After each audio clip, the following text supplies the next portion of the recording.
Assalamualaikum warahmatullahi wabarakatuh. Izin memperkenalkan diri, nama saya Abdurrahman, NPM 1901011003 dari Prodi PAI semester 5. Mata kuliah Al-Quran, Hadis dan Pembelajarannya. Baik, di sini saya akan menjawab soal-soal UTS dari mata kuliah Al-Quran, Hadis dan Pembelajarannya. Simak video selanjutnya. Soal pertama yaitu bagaimana konsep Merdeka Belajar dan Pendidikan 4.0. Konsep Merdeka Belajar sangatlah berbeda dengan kurikulum yang pernah ada dan digunakan oleh pendidikan formal di Indonesia. Konsep pendidikan baru ini sangat memperhitungkan kemampuan dan keunikan kognitif individu para siswa. Garis besar konsepnya yaitu yang pertama, asesmen kompetensi minimum. Perbedaan konsep pendidikan baru ini dengan kurikulum yang digunakan sebelumnya adalah siswa diharapkan mampu menunjukkan kemampuan minimum dalam hal literasi dan numerik. Yang kedua yaitu survei karakter. Cukup melegakan bahwa pada akhirnya pemerintah mengakui pendidikan di Indonesia adalah investasi yang mahal. Sebab setiap daerah memiliki keunikan manusia yang berbeda-beda dan tidak mungkin dipaksakan untuk menerapkan satu sistem dengan indikator tetap. Pada konsep survei karakter, pemerintah akan menilai secara menyeluruh terkait kualitas pendidikan di sekolah. Bukan hanya tentang hasil belajar, tetapi juga ekosistem dan infrastruktur pendidikan yang tersedia. Dengan kata lain, pengembangan kualitas pendidikan bukan lagi tentang penerapan indikator kualitas tetap, tetapi berdasarkan data hasil survei terbaru terhadap sekolah. Yang ketiga yaitu perluasan penilaian hasil belajar. Satu hal paling menarik dalam konsep Merdeka Belajar ini adalah adanya perluasan penilaian hasil belajar siswa yang tadinya hanya dari nilai ujian nasional menjadi penugasan dari portofolio. Kedepannya siswa akan diberikan ruang untuk bisa mengembangkan diri mereka sesuai minat dan bakat. Dengan cara ini, stigma siswa pintar dan bodoh diharapkan bisa segera dihilangkan. Sebab manusia memiliki bakat alami yang berbeda-beda dan tidak bisa ditentukan dengan tes formal. Selanjutnya yaitu pemerataan kualitas pendidikan hingga ke 3T. Merdeka Belajar juga dapat diartikan keadilan terhadap akses pendidikan yang setara bagi seluruh siswa di Indonesia. Oleh karena itu, pemerintah membuat kebijakan afirmasi dan memberikan kuota khusus bagi siswa yang tinggal di daerah 3T. Industri 4.0 adalah momen penting dalam pemerataan kualitas pendidikan di Indonesia, sebab pada tahun 2030 nanti akan menjadi puncak dari bonus demografi Indonesia dengan 64% penduduk adalah angkatan kerja. Kesiapan sumber daya manusia ataupun SDM Indonesia akan sangat menentukan keberhasilan kita dalam menghadapi persaingan di industri 4.0, khususnya di daerah 3T yang memiliki tingkat kelahiran yang sangat tinggi. Soal yang nomor 2 yaitu apa rancangan perencanaan pembelajaran Al-Quran, Hadis dan Pembelajarannya yang Anda miliki dalam menyambut era pendidikan 4.0 ini.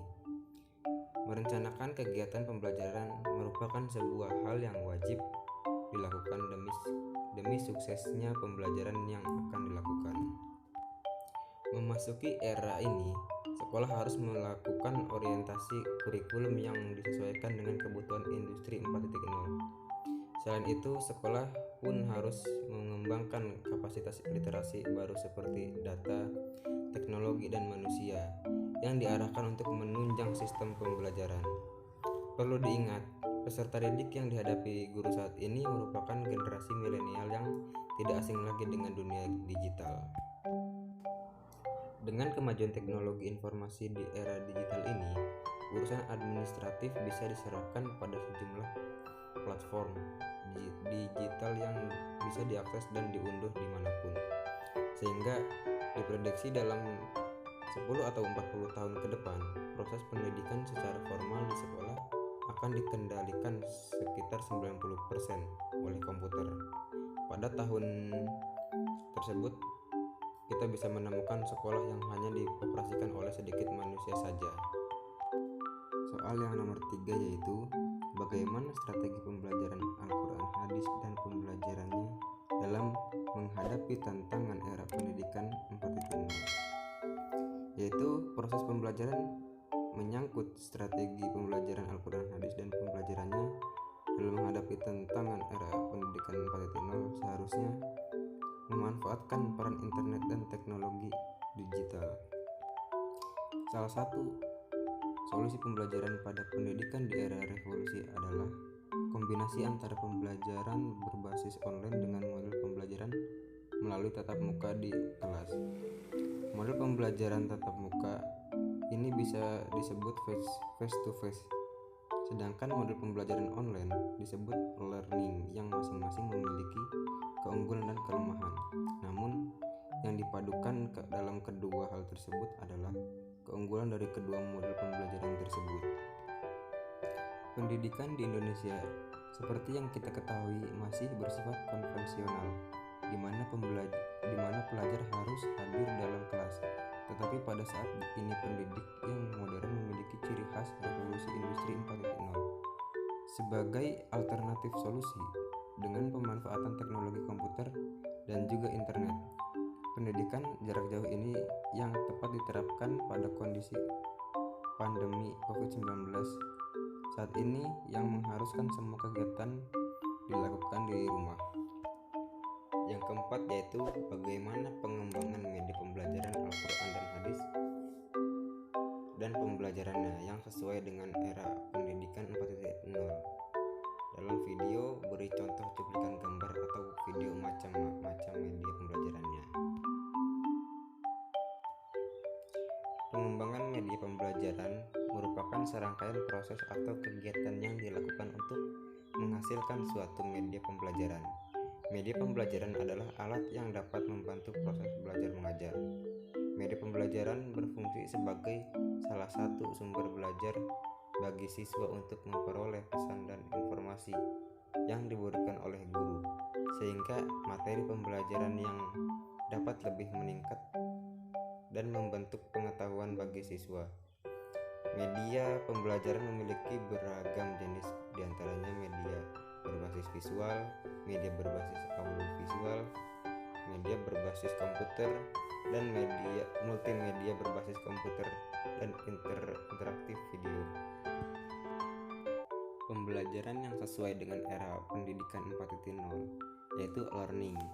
Penggunaan teknologi informasi sebagai bagian dari metode pembelajaran pada akhirnya tidak bisa dihindari lagi, dan salah satu contoh dari learning yang makin populer saat ini adalah penerapan penggunaan Google Classroom atau bisa disingkat dengan GC.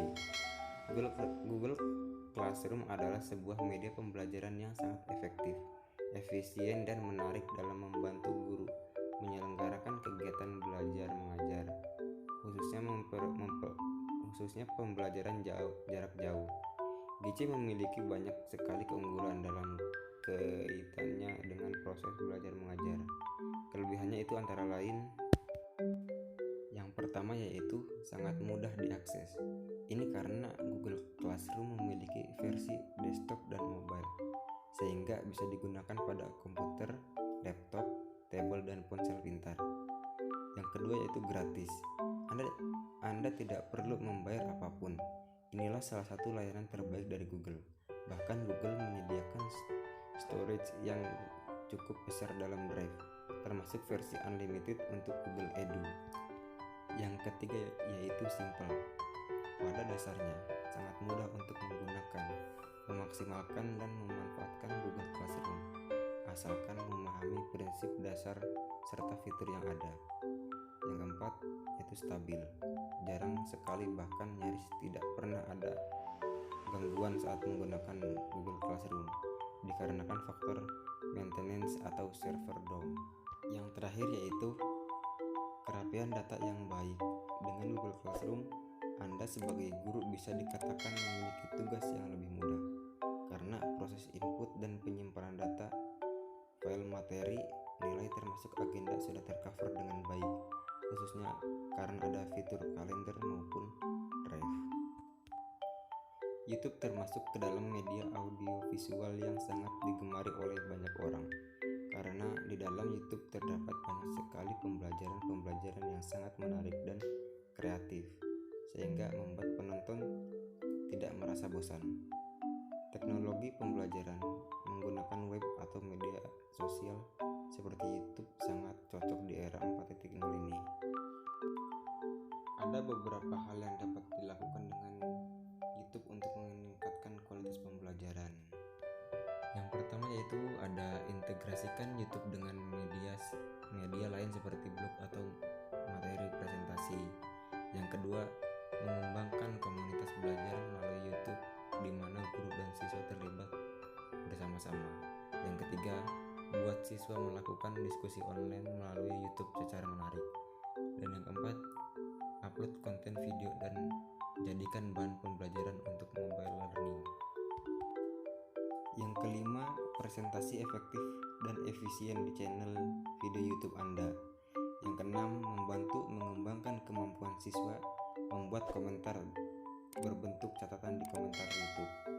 Yang terakhir, mengembangkan kreativitas siswa dalam pembuatan video dengan tugas upload ke YouTube. Dan soal yang terakhir yaitu nomor 5, apa pendapat Anda yang tentunya didukung dari berbagai teori yang kuat terkait evaluasi pembelajaran Al-Quran, hadis, dan pembelajarannya dalam suasana yang berdampingan dengan COVID-19. Evaluasi adalah penilaian kinerja, di mana setelah bekerja atau belajar ada uji kompetensi yang harus dihadapi untuk menguji pemahaman. Al-Quran Hadis adalah bagian dari mata pelajaran pendidikan agama Islam yang diberikan untuk memahami dan mengamalkan Al-Quran, sehingga mampu membaca dengan fasih, menerjemahkan, menyimpulkan isi kandungannya, menyalin dan menghafal ayat-ayat yang terpilih, serta memahami dan mengamalkan hadis-hadis pilihan sebagai pedalaman dan perluasan kajian dari pelajaran Al-Quran Hadis dari madrasah aliyah dan sebagai bekal untuk mengikuti jenjang pendidikan berikutnya. Namun dengan membawanya virus corona di awal tahun 2020 telah menciptakan kebutuhan khusus dalam proses pembelajaran dan perlunya menjaga jarak dalam interaksi social distancing, karantina, dan isolasi, sehingga setiap individu yang rentan tidak akan terkena virus. Upaya tersebut dilakukan salah satunya dengan tujuan agar sistem perawatan kesehatan tidak kewalahan akibat meningkatnya jumlah pasien yang harus dilayani. Dalam keadaan darurat pandemi COVID-19 ini, pembelajaran model belajar di rumah yang dianjurkan oleh pemerintah menjadi solusi terbaik. Namun, yang menjadi kendala adalah kurangnya sarana pendukung yang digunakan dan kekurang siapan dalam menghadapi pembelajaran daring di rumah masing-masing. Pembelajaran Al-Quran Hadis dan pembelajarannya menggunakan pembelajaran melalui WhatsApp Group dan e-learning yang memudahkan peserta didik dalam mengikuti proses pembelajaran dan evaluasi. Namun, masih ada kendala yang sering dialami seperti kehilangan jaringan dan tugas-tugas di rumah.